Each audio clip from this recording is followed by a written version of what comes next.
Gift-giving feels so closely tied to Christmas that it can seem timeless, but the custom has changed dramatically over 2 millennia.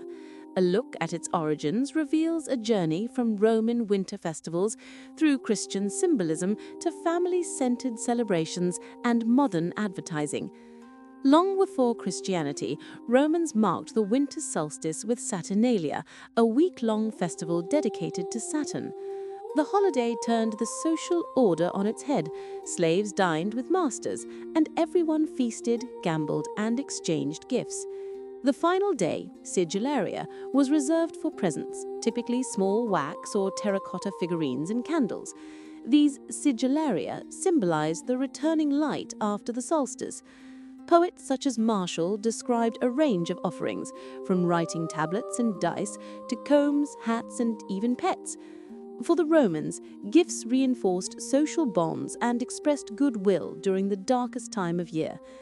When Christianity spread through the Roman Empire, church leaders did not abolish these midwinter customs. Instead, they repurposed them. By the 4th century, December 25 was celebrated as the birth of Jesus, and many Saturnalia traditions, feasting, singing, and gift-giving, were absorbed into Christmas. This blending of pagan and Christian practices laid the foundation for the festive season we know today. Another strand in the story comes from the biblical Magi. The Gospel of Matthew describes how 3 wise men visited the infant Jesus, bearing gifts of gold, frankincense, and myrrh. Church fathers interpreted these offerings in various ways. Origen, in the 3rd century, suggested that gold was fit for a king, frankincense signified divinity, and myrrh foreshadowed mortality. The carol, We Three Kings, popularized this symbolism, and the image of the Magi kneeling by the manger became a powerful justification for Christmas gift-giving. Early Christians sometimes exchanged presents on New Year's Day or Epiphany rather than on December 25. Medieval rulers also used the season as an opportunity to collect tithes, but stories like that of good King Wenceslas, the generous Bohemian duke who gives alms to a poor peasant, reinforce the idea that Christmas gifts should flow downward from the wealthy to those in need. The figure most closely associated with bringing presents is St. Nicholas. Born in the 3rd century in what is now Turkey, Nicholas was a monk who inherited a fortune and gave it away to help the poor. December 6th was celebrated by leaving gifts of fruit or sweets in children's shoes or stockings. Dutch settlers took the custom to New York, where Santa Claus gradually evolved into Santa Claus.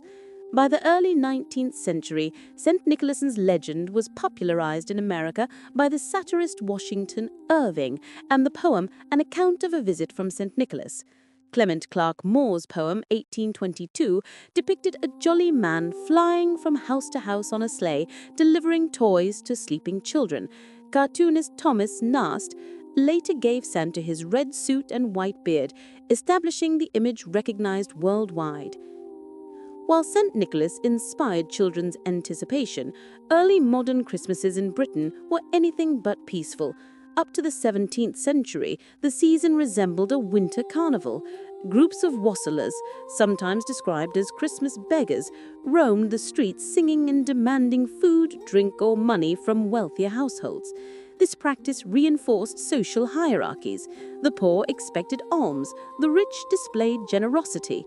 In Puritan England and colonial New England, authorities even banned Christmas celebrations as pagan or disorderly.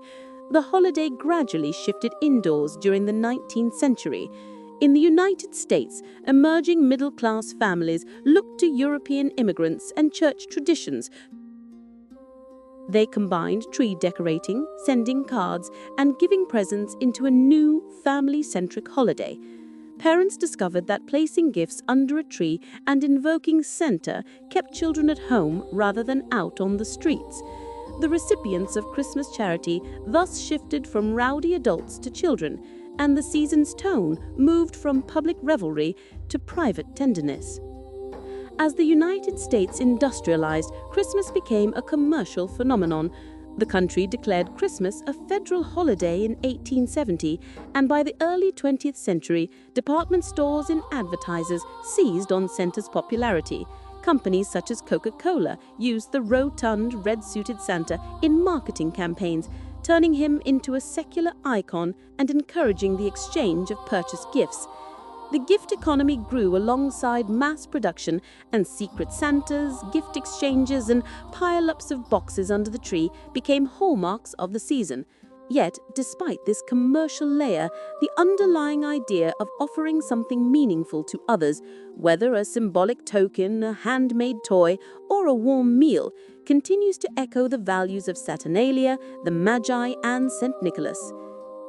Gift-giving at Christmas did not spring fully formed from a single religious or cultural mandate.